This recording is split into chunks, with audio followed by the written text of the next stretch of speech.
Hey there. Tonight we're travelling to feudal Japan, to an island under siege, to witness the transformation of a samurai into something the world has never seen.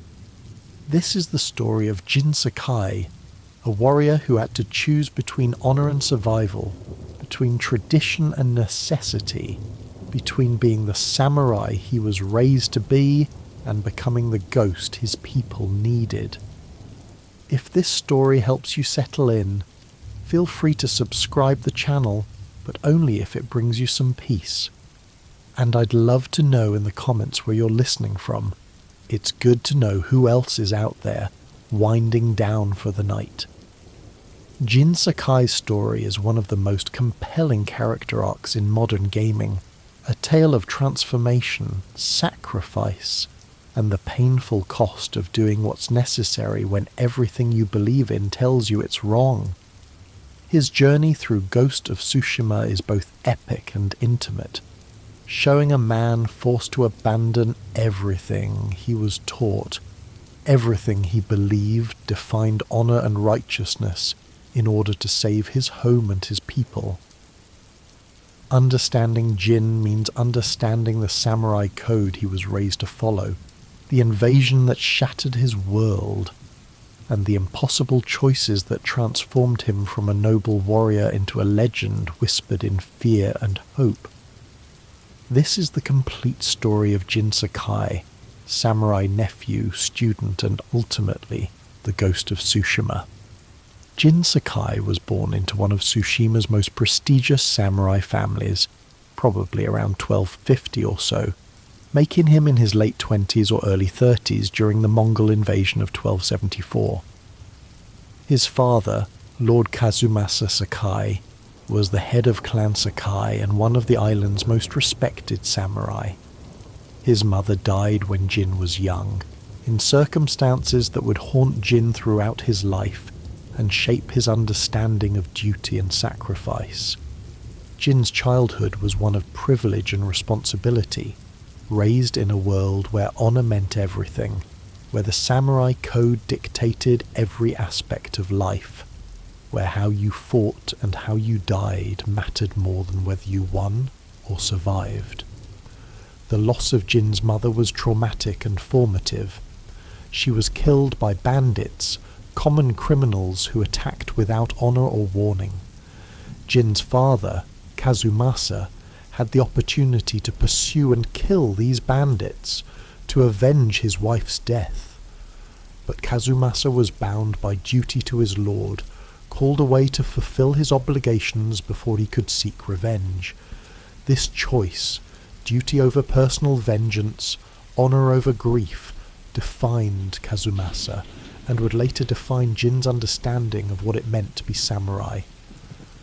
Kazumasa never got his revenge. The bandits escaped, and Jin's mother's death went unavenged. This taught Jin early that the samurai code demanded sacrifice, that personal desires and even personal grief had to be subordinated to duty and honour. Young Jin struggled with this lesson. He wanted his father to pursue the bandits, wanted to see justice done, wanted to believe that his mother's death would be avenged. But watching his father accept this failure with stoic resignation taught Jin something profound. That the samurai code wasn't about getting what you wanted. It was about accepting what duty demanded, even when it meant letting go of your deepest desires. Kazumasa explained to Jin that a samurai's honour came not from winning or achieving personal goals, but from fulfilling obligations with grace and dignity, regardless of personal cost. This philosophy would become the foundation of Jin's worldview, the lens through which he understood everything. Jin's father died when Jin was still young, probably in his early teens. The exact circumstances aren't fully detailed in the game, but Kazumasa died serving his lord, fulfilling his duty as a samurai. With both parents dead, Jin was taken in by his uncle, Lord Shimura, the Jito, or military governor of Tsushima. Shimura had no children of his own. and he raised Jin as his son and heir, teaching him the ways of the samurai, training him in combat and strategy, instilling in him the values and traditions that defined samurai culture. Shimura was strict but loving, demanding but fair, and he saw in Jin the potential to become everything a samurai should be: honourable, skilled, disciplined, and utterly devoted to duty. The relationship between Jin and Shimura is central to understanding Jin's character and his eventual transformation. Shimura wasn't just Jin's uncle and guardian, he was Jin's teacher, his role model, his father figure. Everything Jin knew about being samurai, he learned from Shimura.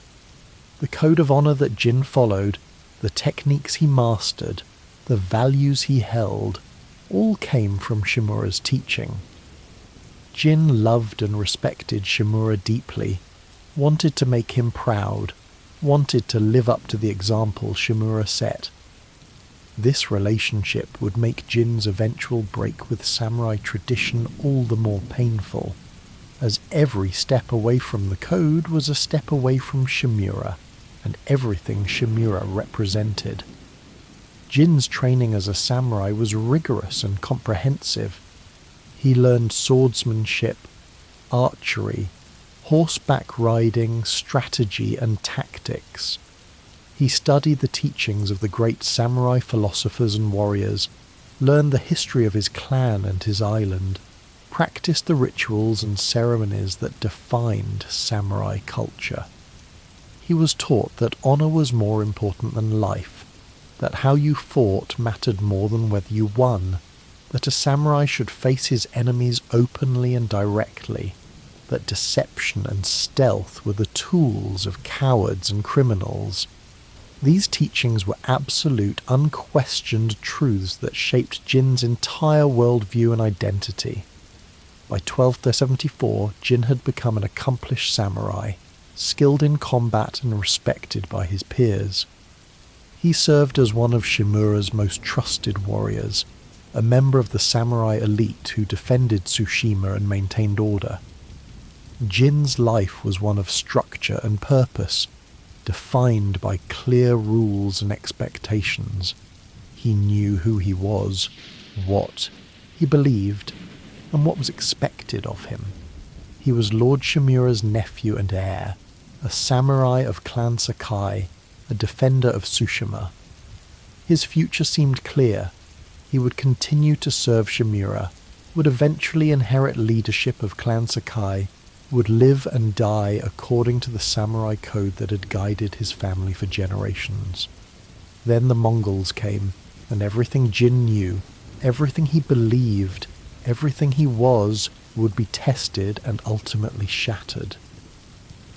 In 1274, Kublai Khan's Mongol Empire launched an invasion of Japan, beginning with the island of Tsushima. The Mongols were unlike any enemy the samurai had ever faced. They didn't fight with honour or follow any code the samurai recognized. They used poison, fire, explosives, and psychological warfare.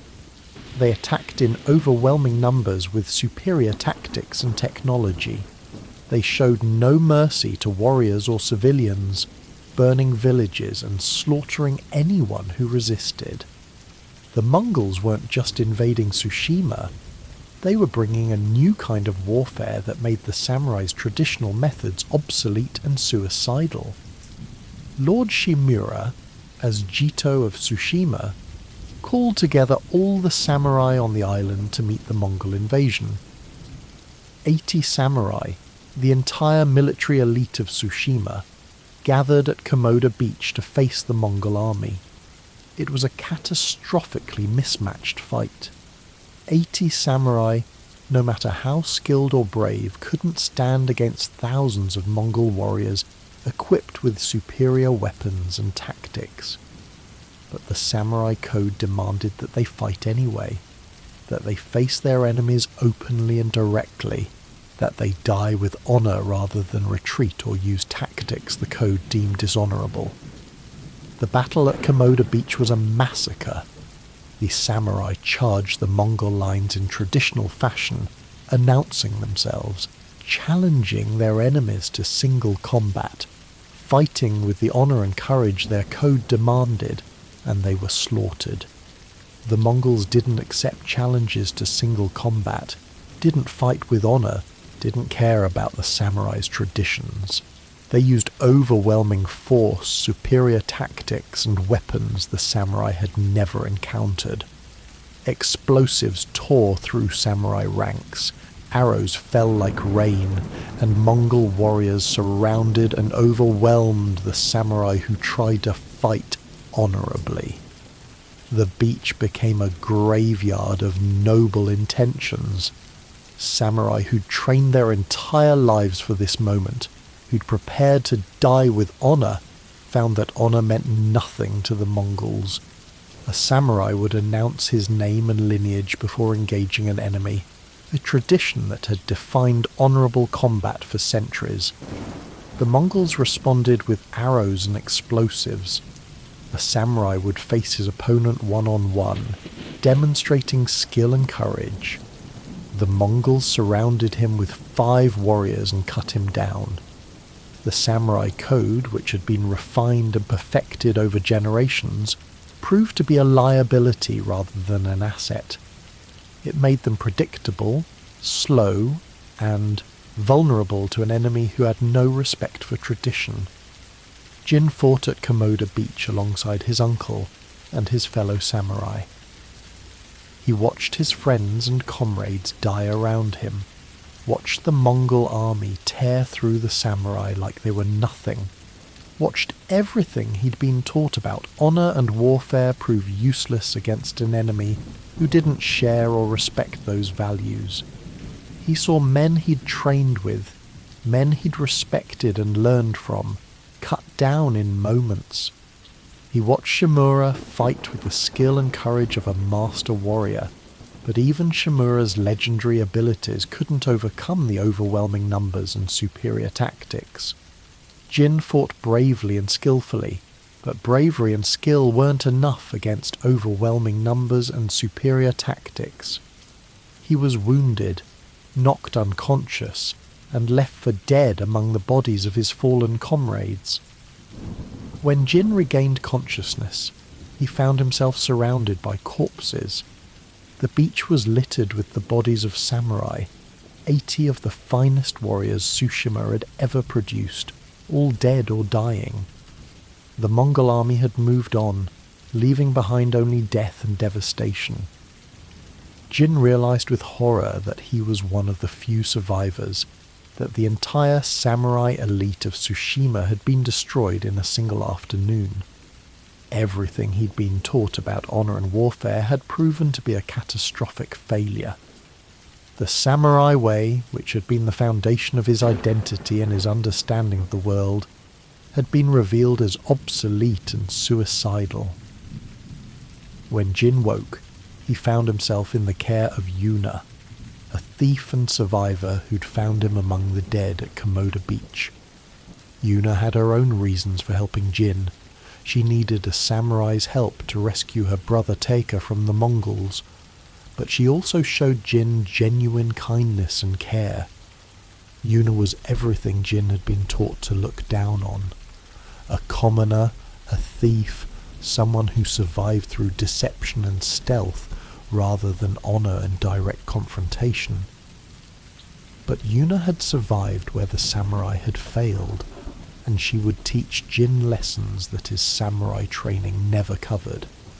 Jin learned from Yuna that Lord Shimura had been captured by the Mongols and was being held at Castle Kaneda, the Mongol stronghold. Jin's first instinct was to rescue his uncle, but Yuna made it clear that Jin couldn't just charge into a Mongol fortress and expect to survive. The samurai way had failed at Komoda Beach, and it would fail again if Jin tried to fight the Mongols with honour and tradition. Yuna offered Jin a different path: stealth, deception, gathering allies, striking from the shadows. Everything Jin had been taught told him this was dishonourable, that a true samurai would face his enemies openly. But Jin was alone, wounded, and facing an army that had destroyed everything he knew. He had to choose between dying with honor or surviving to fight another way. This choice, this moment when Jin decided to rescue his uncle using methods the samurai code condemned, was the beginning of Jin's transformation into the ghost. It wasn't a sudden change. Jin didn't immediately abandon everything he believed. Instead, it was the first step on a long, painful journey where Jin would gradually compromise his principles, each time telling himself it was necessary, each time moving further from the samurai he was raised to be. Jin told himself he was doing what was necessary to save Shimura, that once his uncle was free, they could fight the Mongols properly with honor. But each compromise made the next one easier, and each step away from the code made it harder to return. Jin and Yuna worked together to infiltrate Castle Kaneda. Jin used stealth and deception, sneaking past guards, striking from shadows, doing things that would have shamed him before Komoda Beach. It felt wrong, dishonorable, like he was betraying everything his father and uncle had taught him. But it worked. Jin reached Shimura's cell and freed him, and for a moment it seemed like Jin's compromise had been worth it. But Shimura's reaction to Jin's methods was immediate and harsh. Shimura was grateful to be rescued, but he was also disappointed and angry that Jin had used dishonorable tactics. Shimura made it clear that he would rather have died in captivity than be rescued through deception and stealth. This reaction devastated Jin. He'd risked everything, compromised his honor, done things that shamed him, all to save his uncle, and Shimura's response was disappointment as criticism. This moment crystallized the central conflict of Jin's story, the tension between doing what's necessary and doing what's honorable, between saving people and maintaining tradition, between effectiveness and principle. Shimura represented the old way, the samurai code that valued honor above all else, even above survival. Jin was beginning to represent a new way, one that prioritized results and survival over tradition and honor. The conversation between Jin and Shimura after the rescue was one of the most painful moments in Jin's life. Shimura told Jin that he understood why Jin had done what he did, that he was grateful to be alive. But Shimura also said that Jin had dishonored himself and his family, that he'd violated the principles that made him a samurai. Shimura explained that a samurai's honor was more important than his life, that there were things worth dying for, that compromising your principles for practical results was a betrayal of everything the samurai code stood for. Shimura said that he would rather have died in captivity, maintaining his honor, than live as a free man knowing that his nephew had abandoned the code to save him. Jin tried to argue that honor meant nothing if Tsushima was conquered, that they needed to do whatever was necessary to survive and fight back. But Shimura couldn't accept this argument. He saw it as rationalization for abandoning the principles that defined what it meant to be samurai. Shimura told Jin that this was the moment when Jin had to choose. Would he continue down the path of compromise and pragmatism, or would he return to the samurai code and fight the Mongols with honor? Shimura made it clear that he couldn't support Jin if Jin continued to use dishonorable tactics, that Jin would have to choose between his uncle's approval and his own survival. After rescuing Shimura, Jin learned the full extent of the Mongol invasion. Tsushima was occupied, its people enslaved or killed, its villages burned. The Mongol leader, Khotun Khan, was a brilliant and ruthless strategist who understood the samurai better than they understood themselves. Khan knew that the samurai's adherence to their code made them predictable and vulnerable. he used psychological warfare targeting civilians to draw out samurai, using the samurai's own honor against them. Khan wasn't just conquering Tsushima, he was destroying the samurai as a concept, proving that their way of life was obsolete. Jin realized that defeating the Mongols would require more than just rescuing Shimura and gathering the surviving samurai. It would require an army, allies, resources, and tactics that the samurai code didn't allow. Jin began travelling across Tsushima, helping people, gathering allies, and learning new techniques. He met Sensei Ishikawa, a master archer whose student had betrayed him and joined the Mongols. He met Masako Adachi, a warrior whose entire family had been murdered, seeking revenge against the traitors who'd helped the Mongols. He met Norio, a warrior monk struggling with his faith and his role in the war. Each of these allies taught Jin something, showed him different perspectives on honor, duty, and what it meant to fight for Tsushima. Ishikawa was perhaps the most conflicted of Jin's allies. As a master archer and a traditionalist, Ishikawa understood the value of the samurai code. But he also understood, better than most, the practical limitations of that code. Ishikawa's student had betrayed him and joined the Mongols, a betrayal that had shattered Ishikawa's faith in the traditions he'd spent his life teaching. When Ishikawa met Jin and saw the ghost tactics he was using, Ishikawa was torn. Part of him wanted to condemn Jin for abandoning the code, but another part of him understood that Jin was doing what was necessary. Ishikawa eventually came to support Jin, not because he believed the ghost tactics were honourable, but because he believed they were necessary. Ishikawa taught Jin that sometimes the most honourable thing you can do is to acknowledge that honour isn't enough. Masako's story was one of pure rage and grief. Her entire family had been murdered by Mongol collaborators, Japanese traitors who'd helped the invaders in exchange for power and wealth.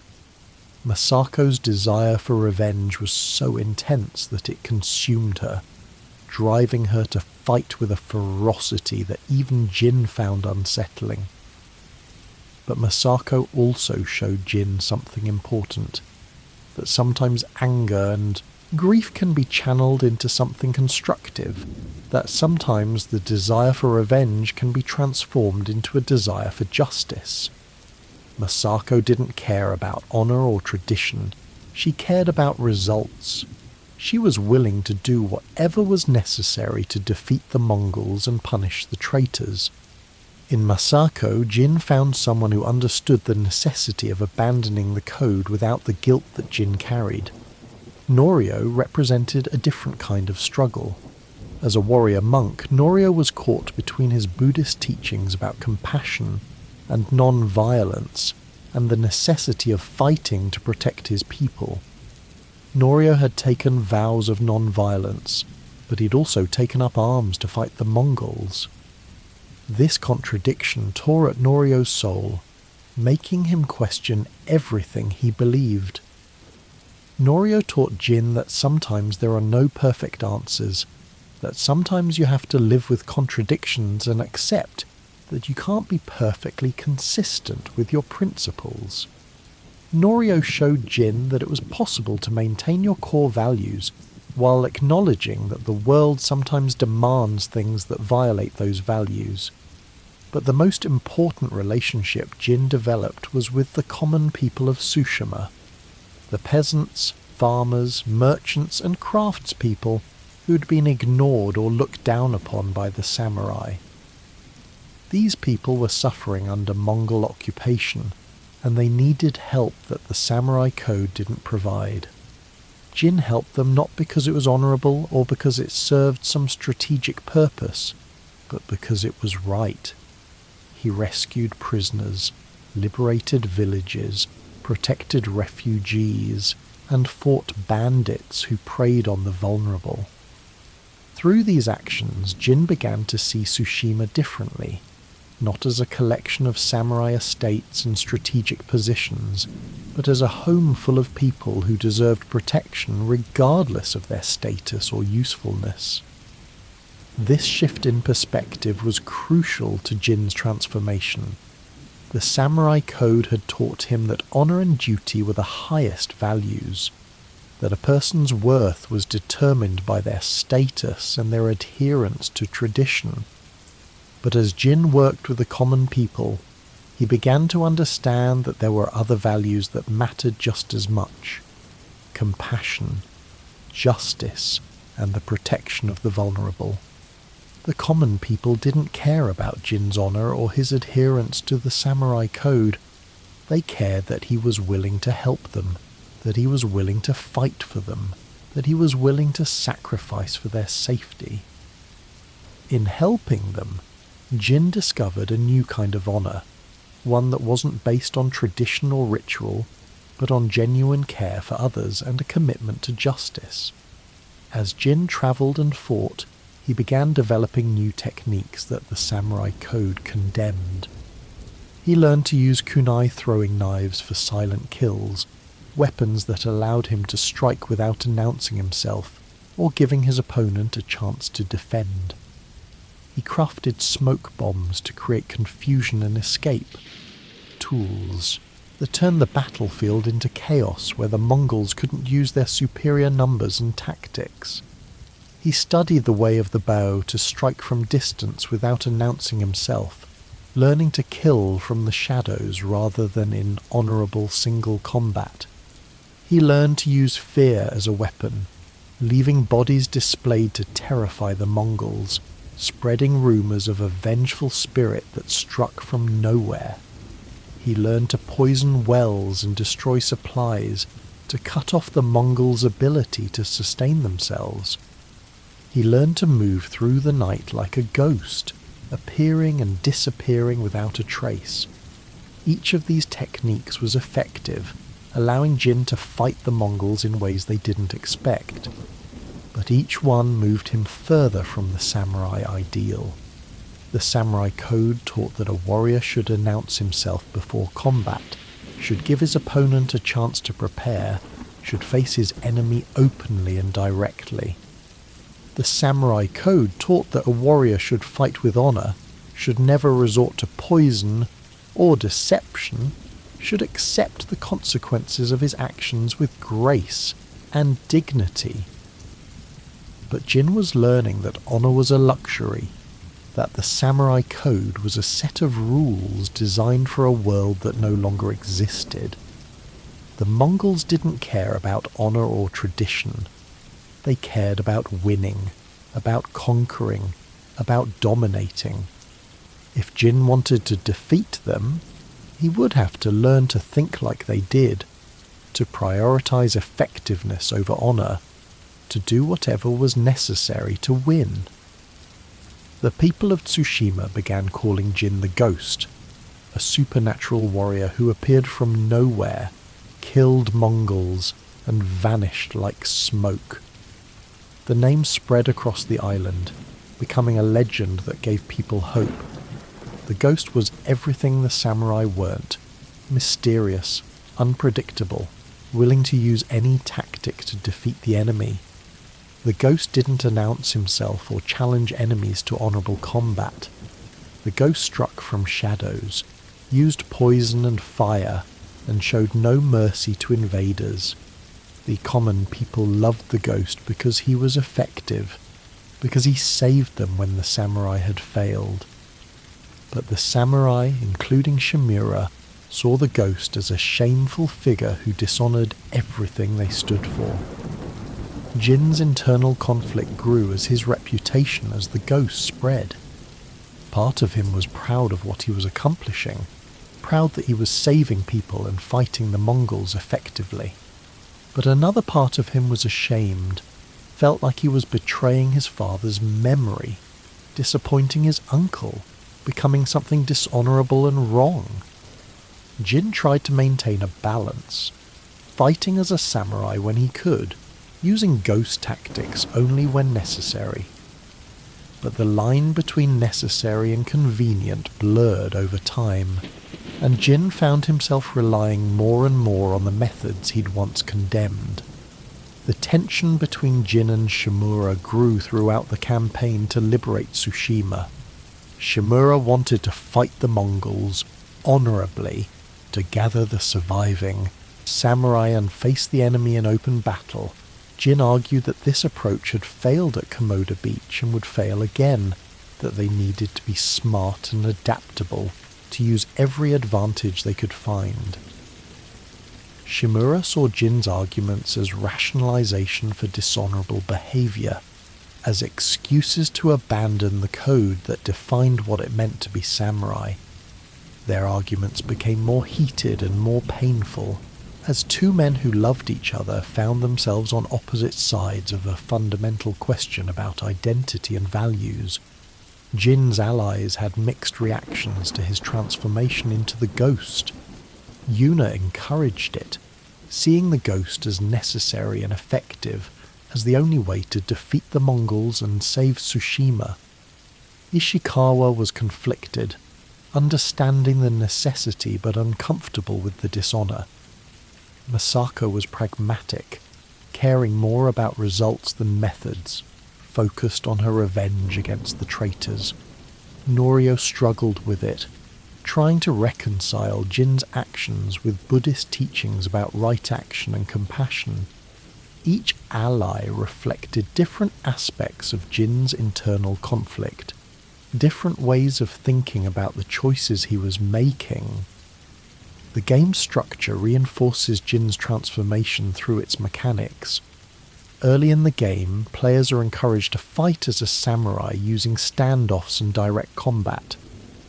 But as the game progresses and Jin learns ghost techniques, stealth and deception become more viable and often more effective. The game doesn't force players to use ghost tactics, but it rewards them, making them powerful and satisfying. This creates a parallel to Jin's story, where ghost methods are effective but feel like betrayals of samurai principles. Players experience Jin's internal conflict through gameplay, feeling the tension between honour and effectiveness. Jin's relationship with Yuna evolved throughout the story. Initially, she was a means to an end, someone who could help Jin rescue Shimura and fight the Mongols. But as they worked together, Jin came to respect and care for Yuna, to see her not as a common thief, but as a brave and capable person who'd survived impossible circumstances. Yuna challenged Jin's assumptions about honour and worth, showing him that the samurai didn't have a monopoly on courage or righteousness. Their relationship was complicated by class differences and by Jin's gradual realization that Yuna had her own agenda, that she was using Jin just as he was using her. But despite the complications, they developed genuine friendship and mutual respect. Yuna represented something that Jin had never encountered before. A person who had survived and thrived without the samurai code, without honour or tradition, using only her wits and her willingness to do whatever was necessary. Yuna had lost everything to the Mongol invasion, just as Jin had, but she didn't have the luxury of honour or tradition to guide her. She had to survive by any means available, and she had done so. Yuna showed Jin that there were other ways to live, other ways to be strong, other ways to be worthy of respect. She showed him that the samurai code wasn't the only path to nobility or courage, but Yuna was also deeply affected by Jin's influence. As she spent time with Jin, she began to understand the value of honour and tradition, began to see that there was something beautiful in the samurai code, even if it was impractical in the modern world. Yuna learned from Jin that you could be pragmatic and still maintain your principles, that you could do what was necessary while still maintaining your integrity. Their relationship became a mutual education, with each of them teaching the other about different ways of understanding the world. As Jin's campaign against the Mongols intensified, he began to understand the true scope of Khotun Khan's strategy. Khan wasn't just a military commander, he was a philosopher of warfare who understood that the samurai's greatest strength was also their greatest weakness. Their code of honor made them predictable, their commitment to tradition made them inflexible, their belief in the superiority of their way of life made them blind to new threats. Khan deliberately targeted samurai to draw them out, used civilians as bait, and destroyed anything that represented samurai authority. He wasn't just trying to conquer Tsushima, he was trying to prove that the samurai way was dead, that honor was a luxury that couldn't survive against ruthlessness and pragmatism. Khan's understanding of the samurai was both accurate and incomplete. Khan was right that the samurai code made them vulnerable, that their adherence to tradition made them inflexible, that their honor made them predictable. But Khan didn't understand that honor could evolve, that tradition could be adapted, that a warrior could maintain their core values while changing their methods. Khan believed that honor and pragmatism were mutually exclusive, that you had to choose between them. Jin would eventually prove Khan wrong, showing that it was possible to be both honorable and pragmatic, both traditional and innovative, both a samurai and a ghost. Jin began to see that defeating Khan would require understanding him, not just militarily but philosophically. Khan respected strength and effectiveness, and he was beginning to notice Jin's growing reputation as the ghost. Khan sent messages to Jin, taunting him, challenging him, trying to provoke him into a direct confrontation. Khan knew that if he could defeat Jin in combat, he could break the spirit of the resistance. If he could kill the ghost, he could prove that no matter what tactics the Japanese used, the Mongols would prevail. But Khan also seemed to respect Jin in a strange way, seeing in him a kindred spirit, a warrior willing to do what was necessary regardless of tradition or honor. The relationship between Jin and Khan was one of the most complex in the story. Khan represented everything that Jin was fighting against. Ruthlessness without honor, conquest without compassion, the triumph of might over right. But Khan also represented something that Jin was becoming, a warrior willing to abandon tradition, willing to use any tactic to achieve his goals, willing to prioritize effectiveness over honor. In Khan, Jin saw a dark mirror of himself, a version of what he might become if he abandoned his core values entirely. Khan had no honor, no principles, no commitment to anything beyond his own power and dominion. Khan was purely pragmatic, purely effective, purely ruthless, and Khan was winning. This realization terrified Jin. He understood that if he continued down the path of the ghost, if he continued to abandon his principles in the name of effectiveness, he might eventually become like Khan. He might become so focused on winning that he forgot why he was fighting in the first place. He might become so committed to pragmatism that he lost sight of the values that made him worth fighting for. This fear drove Jin to maintain some connection to the samurai code, to maintain some principles even as he violated others. Jin understood that the line between being a pragmatic warrior and being a ruthless conqueror was thin, and he was determined not to cross it. The liberation of Tsushima proceeded in stages, with Jin and his allies gradually pushing back the Mongol occupation. Each victory was hard won and costly. The Battle of Okami village saw Jin and Masako's forces ambush a Mongol supply convoy, but the victory came at the cost of many lives. The liberation of Port Izumi required Jin to infiltrate a Mongol fortress and destroy their supplies, using stealth and explosives rather than direct combat. The rescue of prisoners from the Mongol labour camps showed Jin the true human cost of the invasion, the suffering of people he'd failed to protect earlier. Through these campaigns, Jin's reputation as the ghost grew to legendary proportions. Stories spread across Tsushima of a warrior who could appear and disappear like smoke, who killed Mongols in their sleep, who left messages written in blood warning of his coming. Some stories were true, exaggerated versions of Jin's actual deeds. Others were pure legend, invented by people desperate for hope. But all of them served a purpose. They gave the people of Tsushima something to believe in, a symbol of resistance that couldn't be killed or defeated because it wasn't quite real. The ghost became more powerful as a legend than Jin could ever be as a single warrior. But this legend came at a cost to Jin himself. The more he became the ghost, the less he felt like himself. He began to lose track of who he was beneath the reputation, beneath the tactics and techniques he'd learned. Was he still Jin Sakai, samurai of Clan Sakai, nephew of Lord Shimura? Or had he become something else entirely, something that wore Jin's face but thought and acted according to different principles?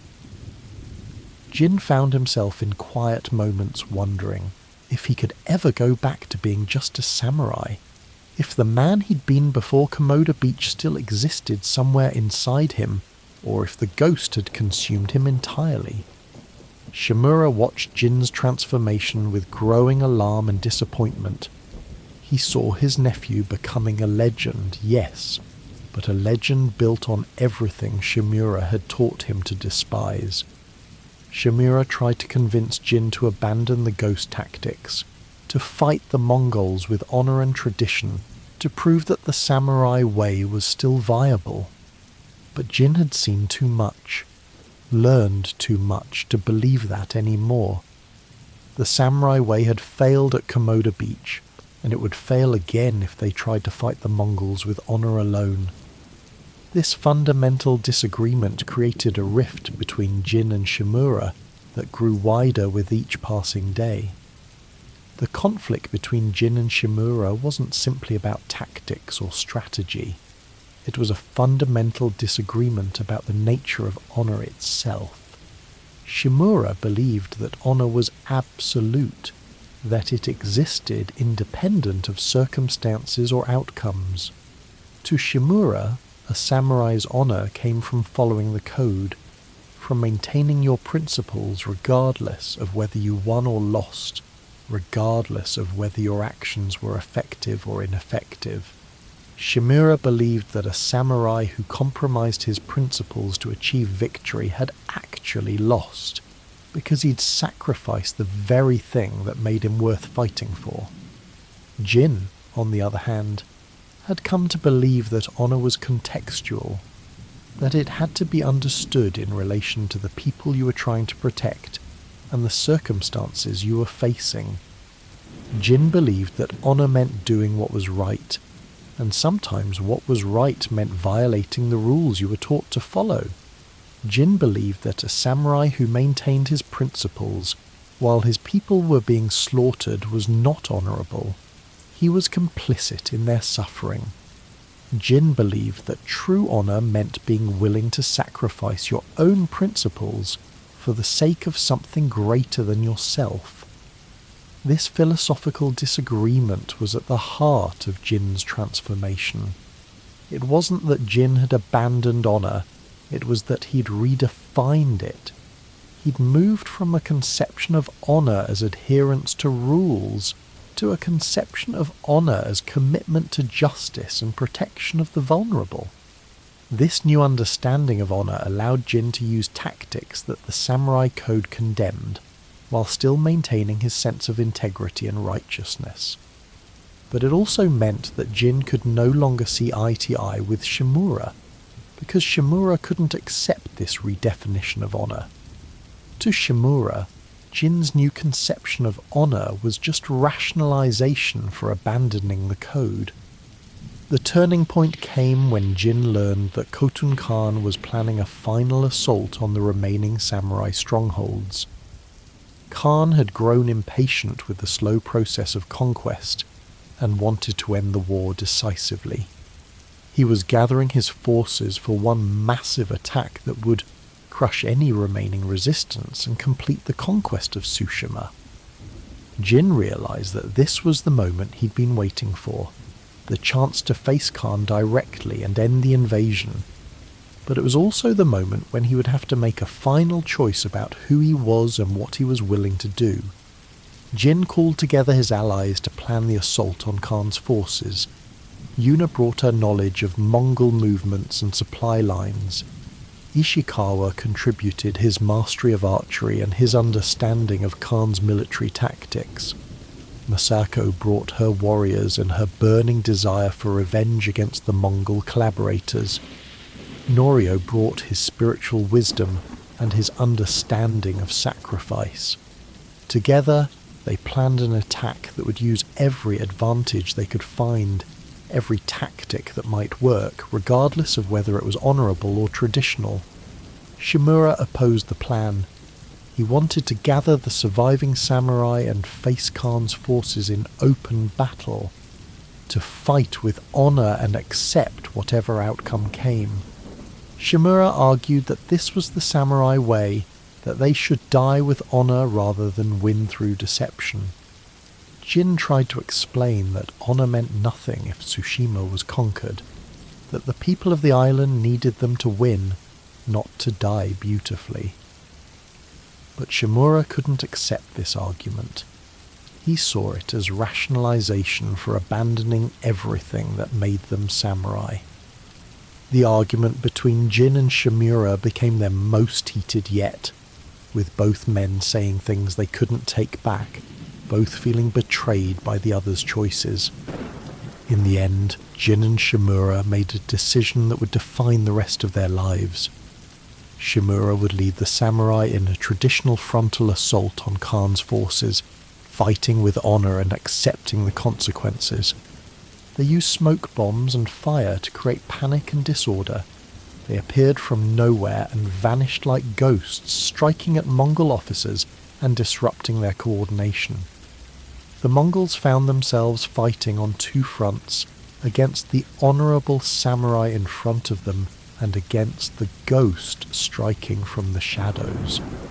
The combination of Shimura's frontal assault and Jin's shadow tactics proved devastatingly effective. The Mongol forces, expecting to overwhelm the samurai as they had at Komoda Beach, found themselves in a war of attrition they couldn't win. The samurai, fighting with honour and courage, bought time for Jin to strike at the heart of the Mongol command structure. Slowly, the tide of battle turned. The Mongols began to retreat, their coordination broken, their supply lines cut, their leadership in disarray. In the midst of this chaos, Jin finally came face to face with Khotun Khan. Khan was a tall, imposing figure, a warrior of tremendous skill and presence. He'd spent the entire campaign trying to provoke Jin into a direct confrontation, and now it was finally happening. Khan was almost pleased to see Jin, as if this moment had been inevitable from the beginning. Khan told Jin that he respected him, that Jin was the only samurai who'd understood what needed to be done to survive against the Mongols.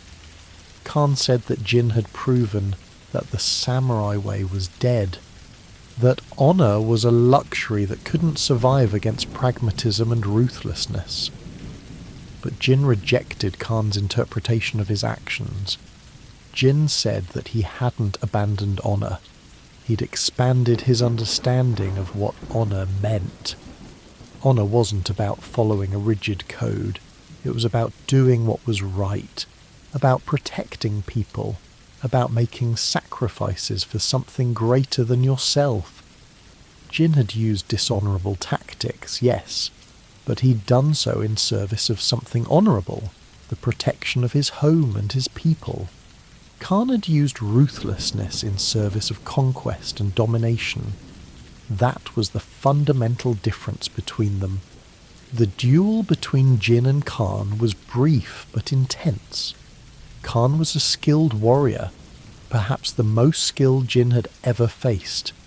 But Jin had learned so much over the course of the campaign, had grown as a warrior in ways that went beyond traditional samurai training. Jin had learned to adapt, to use his environment, to think creatively about combat. Khan was powerful and skilled, but he was also predictable, relying on his superior strength and technique. Jin was faster, more adaptable, and more willing to use unconventional tactics. The duel ended with Jin striking Khan down, not with a clean, honourable blow, but with a practical strike that ended the threat. As Khan fell, he smiled. He told Jin that he'd been right, that Jin had proven that the old ways were dead, that the future belonged to warriors like Jin who were willing to do what was necessary. Khan died believing that he'd won, that he'd proven his point about the samurai way being obsolete. But Jin knew better. He'd defeated Khan not by abandoning honour, but by redefining it. He'd won not by becoming like Khan, but by becoming something new, something that took the best of the samurai tradition and combined it with the pragmatism and adaptability that the modern world demanded. With Khan's death, the Mongol invasion of Tsushima effectively ended. The Mongol forces, demoralized by the loss of their leader and the failure of their final assault, began to retreat. Some were killed in pursuit, others managed to escape back to their ships. The occupation of Tsushima was over, the island was liberated, and the people were free from Mongol rule. It was a victory, hard won and costly, but a victory nonetheless. But the victory was not the end of Jin's struggle. It was only the beginning of a far more personal and tragic conflict. News came from the mainland. The shogun, the supreme ruler of Japan who had not been present on Tsushima, had learned of Jin's methods. The shogun saw the ghost not as a hero or a saviour, but as a threat to the samurai way and to his own authority. The shogun declared Jin Sakai a traitor to the samurai code. He disbanded Clan Sakai, stripping the family of its honour and status, and he issued a command that would tear Jin and Shimura apart forever. Lord Shimura was ordered to execute his own nephew, to restore the honour of the clan by killing the man who had brought it shame. Shimura, bound by duty and honour, had no choice but to obey. He sent a message to Jin, asking him to meet one final time. Jin knew what this meeting meant. He knew that his uncle, the man who had raised him, the man who had taught him everything about honour and duty, had been ordered to kill him. And Jin knew that Shimura, bound by the samurai code that defined his entire life, would have no choice but to try. The final duel between Jin and Shimura was unlike any battle Jin had fought. It was not a battle of anger or hatred. It was a battle of tragic duty and love. Shimura fought with the skill and grace that had defined his entire life as a warrior. But Shimura also fought with sadness, with the knowledge that he was fighting his own nephew, the boy he had raised as his son. Jin fought with the techniques he had learned as the ghost, but he also fought with reluctance, with the knowledge that he was fighting the man he loved most in the world.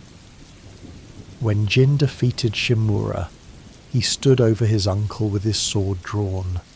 Shimura looked up at him, and in that moment Jin had to make a choice that would define the rest of his life.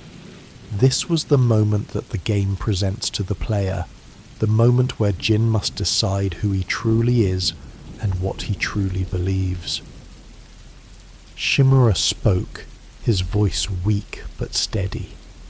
He told Jin that he understood now, that he had finally come to understand what Jin had been trying to tell him all along. Shimura said that he had spent his entire life believing that honor was absolute, that it existed independent of circumstances or outcomes. But in his final moments, facing death at the hands of his own nephew, Shimura understood that honor was more complicated than he had believed. Shimura told Jin that he was proud of him, that Jin had saved Tsushima and its people, that Jin had done what was necessary when the samurai way had failed. But Shimura also told Jin that he could not live with the dishonor that the shogun had placed upon him. Shimura said that he had been ordered to kill Jin and that he had failed in that duty. Shimura said that he could not live as a failure, that he could not live knowing that he had been unable to fulfill his final obligation. Shimura asked Jin for a final gift, a warrior's death, an honorable end at the hands of someone he loved, rather than a slow death from shame and dishonor. In this moment, Jin faced the ultimate test of who he had become. Jin could spare his uncle, could refuse to kill him, could reject the samurai code entirely and fully embrace his identity as the ghost. Or Jin could grant his uncle's final wish, could give Shimura the honorable death that he was asking for, could acknowledge that sometimes honor and love meant doing the hardest thing, the most painful thing, the thing that would haunt him for the rest of his life. This choice, this moment, was the true climax of Jin's journey. It was not about defeating an external enemy. It was about deciding who Jin truly was, what he truly believed, and what he was willing to sacrifice in order to honor the people he loved. The choice that Jin makes in that final moment defines everything that comes after. Whether Jin spares Shimura or grants his uncle's final wish, Jin is forever changed. He is no longer just a samurai, no longer just a warrior following a code. He is the ghost, a legend, a symbol of a new way of fighting that combined honor with pragmatism, tradition with innovation. But he is also a man who has made an impossible choice, who has sacrificed something precious in order to protect what he loves. If Jin spares Shimura, he fully embraces his identity as the ghost, an outcast protector who has rejected the samurai code entirely. Shimura lives, but he lives with the dishonor of having failed his final duty, of having been unable to execute his own nephew. Shimura becomes a living reminder of the cost of Jin's choices, a symbol of the traditions that Jin has left behind. Jin becomes a legend, but he loses his last connection to his past, to his family, to the man who raised him. If Jin kills Shimura, he grants his uncle's final wish for a warrior's death. But in doing so, Jin commits an act that will haunt him for the rest of his life. Jin kills the man he loves most, the man who raised him, the man who taught him everything about honor and duty. Jin becomes a true ghost, a man who has sacrificed everything, including his own humanity, in order to protect his people. The act of killing Shimura solidifies Jin's transformation, makes it irreversible, makes it absolute. Either way, Jin has to face the reality of what he has become. The people of Tsushima celebrate him as a hero, but many of the surviving samurai look at him with suspicion and disappointment. They see him as someone who has betrayed the samurai code, who has won through dishonorable means, who has proven that the old ways are not strong enough to survive in the modern world. Jin is declared a traitor by the shogun. His clan is disbanded, his family name is stripped of honor. Jin is an outcast, a legend, a ghost. Yuna stayed with Jin after the war ended. She'd fought alongside him, bled alongside him, and she understood him in ways that the traditional samurai never could.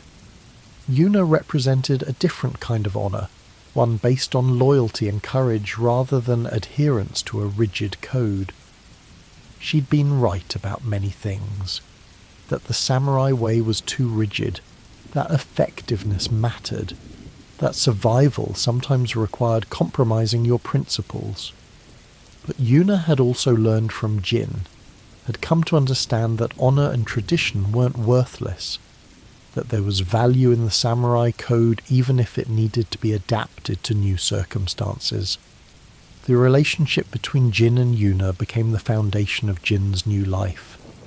They worked together to help rebuild Tsushima, to protect the people from the bandits and criminals who were taking advantage of the chaos of the war.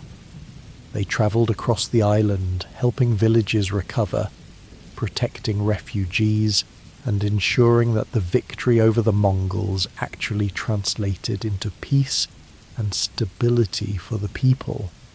In doing this work, Jin found a new purpose, a way to honour Shimura's memory not by following the samurai code exactly, but by embodying the spirit of the code, protecting people, serving justice, and sacrificing for something greater than yourself.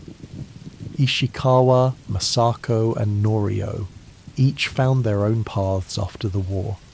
Ishikawa continued his work as an archer and teacher, training a new generation of warriors who understood that the samurai way needed to evolve. Masako got her revenge against the Mongol collaborators, but in doing so she realized that revenge wasn't as satisfying as she had hoped. She turned her warrior skills toward protecting the people of Tsushima, becoming a guardian of the weak and vulnerable. Norio struggled with his faith, trying to reconcile what he'd done in the war with his Buddhist teachings about compassion and non-violence. But he eventually found peace in the idea that sometimes compassion requires fighting, that sometimes protecting others means doing things that violate your principles. Jin's legacy became complicated and contested. To the common people of Tsushima, he was a hero, the ghost who'd saved them from the Mongols, who'd proven that resistance was possible, who'd shown that the weak could stand against the strong if they were clever and brave enough.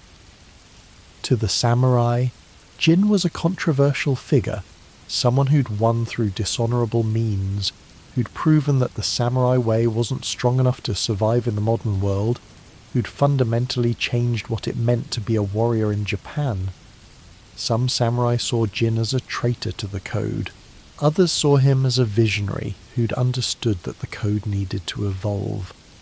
The truth was that Jin was both and neither. He was a samurai who'd become something more than a samurai, a warrior who transcended the limitations of his training while still honouring its core values. He'd learned that honour wasn't about following rules, it was about doing what was right. He'd learned that tradition was valuable but not sacred, that the old ways had wisdom but also limitations. He'd learned that sometimes you have to break the rules to save what you love, that sometimes you have to become something you never wanted to be in order to protect the people who matter most. Jin's story raises profound questions about the nature of honour, duty, and identity. What does it mean to be honourable when the world no longer respects honour? What does it mean to maintain your principles when those principles lead to the destruction of everything you're trying to protect? What does it mean to be true to yourself when being true to yourself means betraying everything you were taught to value? These are questions that Jin had to answer through his actions, and his answers were complicated and painful. One of the most important lessons Jin learned was that honour and pragmatism aren't mutually exclusive. You don't have to choose between doing what's right and doing what's effective. The samurai code had taught Jin that these two things were opposed, that you had to sacrifice effectiveness for honour, or honour for effectiveness. But Jin discovered that it was possible to be both honourable and effective, to do what was right while also doing what was necessary. This discovery was revolutionary. not just for Jin, but for the entire concept of what it meant to be a warrior. Another important lesson was that identity isn't fixed. Jin had been taught that he was a samurai, that this identity was absolute and unchangeable, that it defined everything about who he was and what he could become. But through his journey, Jin discovered that identity was fluid, that he could change and evolve while still maintaining his core values. Jin became the ghost, but he didn't stop being a samurai.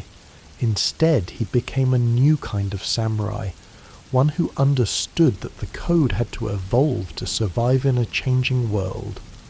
In the years after the Mongol invasion, Jin continued to walk the line between samurai and ghost. He maintained the traditions of his family and his clan, honouring Shimura's memory by preserving what was valuable in the samurai code. But he also continued to use the tactics and techniques he'd learned as the ghost, understanding that the world had changed and that the samurai way needed to evolve to survive. He became a bridge between the old world and the new, showing that it was possible to honour tradition while embracing change, to maintain your principles while adapting to new circumstances. Jin's life after the war was not easy. He carried the weight of his choices with him every day, the knowledge that he'd had to sacrifice his relationship with Shimura in order to save Tsushima. He lived with the knowledge that many samurai saw him as a traitor, that his name was associated with dishonour and the abandonment of the code.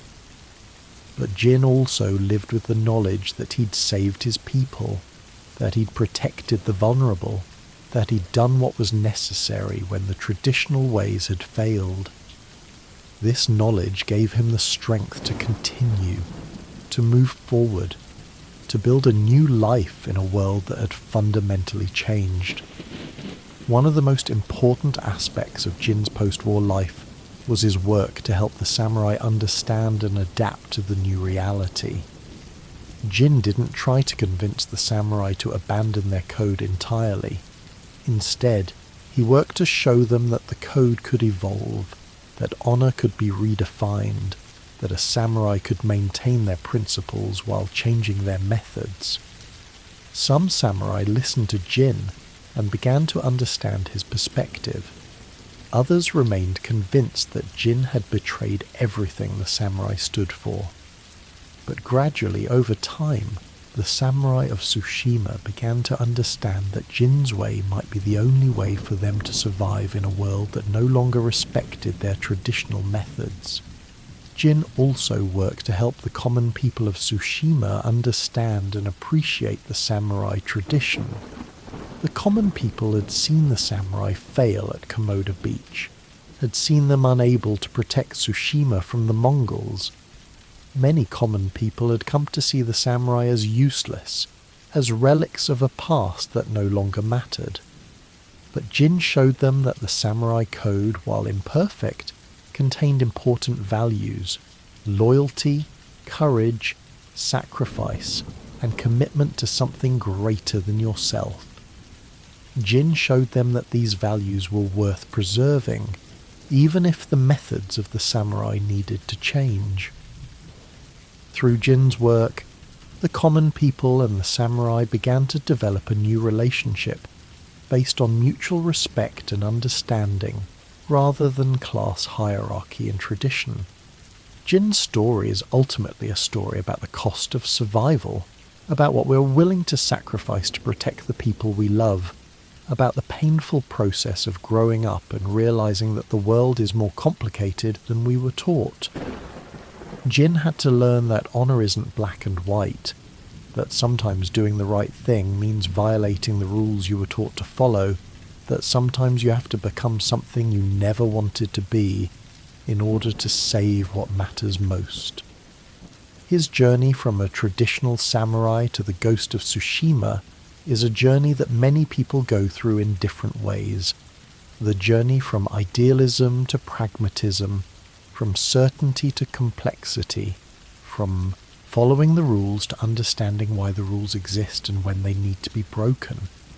The tragedy of Jin's story is that he had to make this journey alone, without the support of the people he loved most. Shimura couldn't accept Jin's transformation, couldn't understand that sometimes honor requires breaking the rules. Their relationship, which had been the foundation of Jin's identity, became fractured and ultimately broken. Jin saved Tsushima and its people, but he lost his uncle in the process. He gained a new identity as the ghost, but he lost his old identity as a traditional samurai. He became a legend, but he lost the personal connections that made life meaningful. Yet there's also hope in Jin's story. Despite the tragedy and loss, Jin found new connections, new purposes, new ways of understanding honor and duty. He found in Yuna and his other allies people who understood him, who accepted him for who he'd become rather than judging him for who he wasn't anymore. He found in the people of Tsushima a new kind of purpose, a way to use his skills and his legend to protect the vulnerable and fight injustice. He learned that you can honor the past while moving forward into the future, that you can maintain your principles while adapting to new circumstances, that you can be both a samurai and a ghost, both honorable and pragmatic, both traditional and innovative. The Ghost of Tsushima is ultimately a story about transformation, about the painful process of becoming something new while honoring what you were. It's a story about the cost of doing what's necessary, about the sacrifices we make for the people we love, about the complicated relationship between honor and survival. Jin Sakai's journey, from a young samurai bound by tradition to the legendary ghost who saved Tsushima, is a journey that resonates because it's a journey that many of us go through in different ways. We all have to learn that the world is more complicated than we were taught, that sometimes doing the right thing means breaking the rules, that sometimes we have to become something we never wanted to be in order to protect what matters most. And in the end, that's what makes Jin Sakai's story so compelling. It's not just a story about a samurai fighting Mongols. It's a story about a man learning to live with the consequences of his choices, learning to accept that he's become something different from what he was, learning to find meaning and purpose in a new identity while honouring the old one. It's a story about sacrifice and loss, but also about growth and transformation. It's a story about what it means to be a hero, not in the traditional sense of someone who follows the rules and does everything right, but in the deeper sense of someone who does what's necessary to protect the people they love, regardless of the cost to themselves. Jin's story also speaks to something universal about the human experience, the tension between who we are and who we need to become. We all face moments where we have to choose between our principles and our survival, between doing what's right and doing what's necessary. We all have people we love whose expectations shape us, whose approval we seek, whose disappointment we fear. And we all have to learn eventually that sometimes we have to disappoint the people we love in order to do what's right, that sometimes we have to become something different from what we were in order to protect what matters most. Jin's journey also teaches us about the nature of legacy and memory. Shimura's legacy was the samurai code, a set of principles and traditions that had guided his life and shaped his understanding of honor. But Shimura's legacy was also incomplete because it couldn't adapt to the changing world. Jin's legacy, on the other hand, is more complex and more powerful.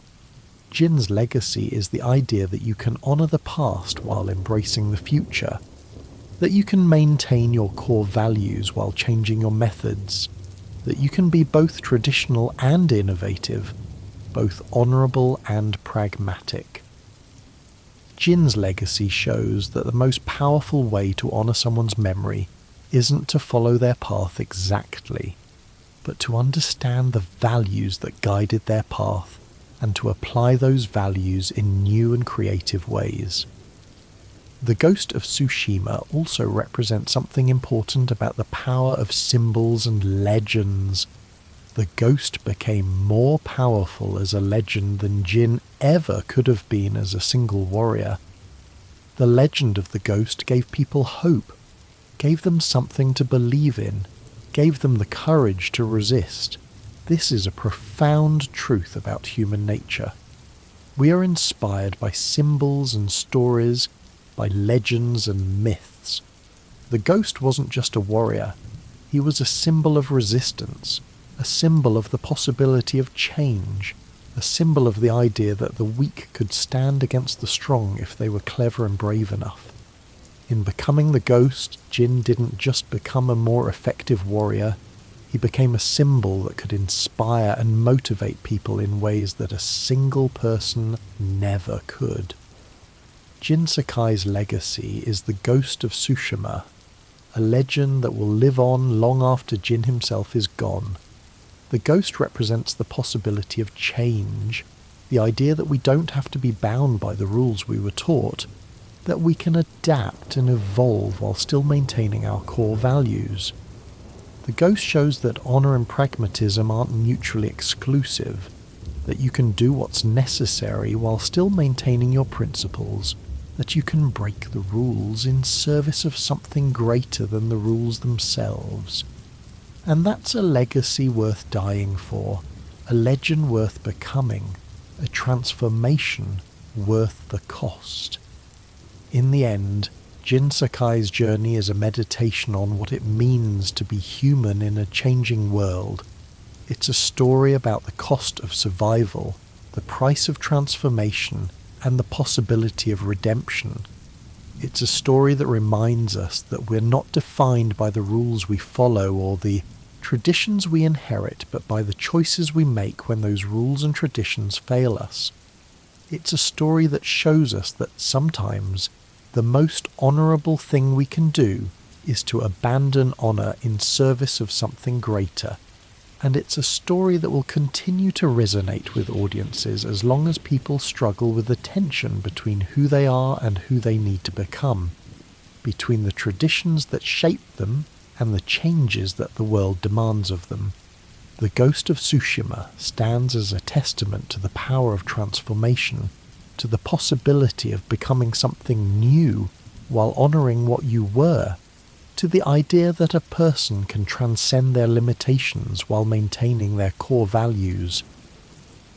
Jin Sakai's story is ultimately a story of hope, the hope that we can change, that we can grow, that we can become something greater than we were, and that in doing so, we can make a difference in the world.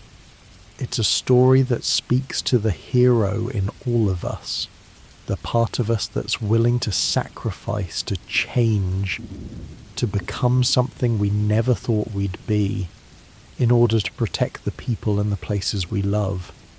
What makes Jin's story so enduring is that it speaks to something fundamental about the human condition.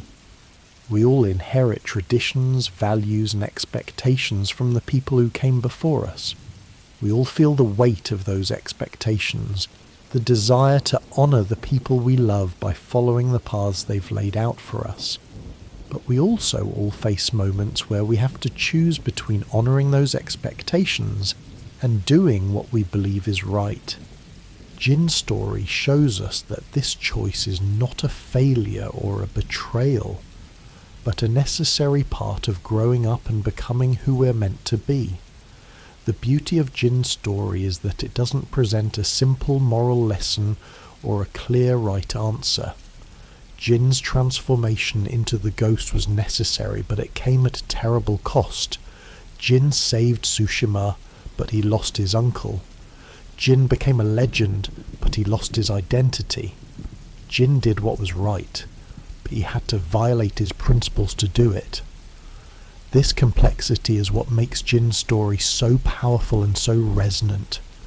It shows us that life is not a simple choice between right and wrong, but a complicated navigation of competing values and impossible choices.